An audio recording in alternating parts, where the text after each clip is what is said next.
بما انه الاجواء ليلا ونهارا حارة، نروح نبرد القلب شوية، مشونا نشغل الدراجة ونتوكل بالله ونروح.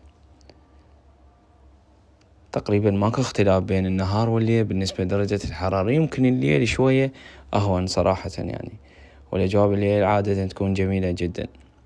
دائما اجواء الليل تكون اجمل من النهار صراحة، هم ابرد شوية ويكون الجو شوية هادئ. وصلنا بيكون من عشاق الكنافة صراحة، انا مو هالقد، بس علاقتي بالايس كريم مو طبيعية يعني، مو طبيعية جدا. وراويكم الانواع اللي متوفرة عندهم بالنسبة للايس كريم.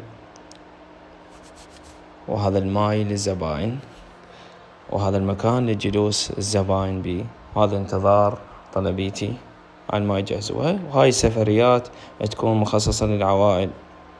وهاي الايس كريمات والانواع اللي متوفرة عندهم، وهذا الجلوس خارج المرطبات. وهذا حساب الانستغرام، لا تنسون تضيفوني. مع السلامة.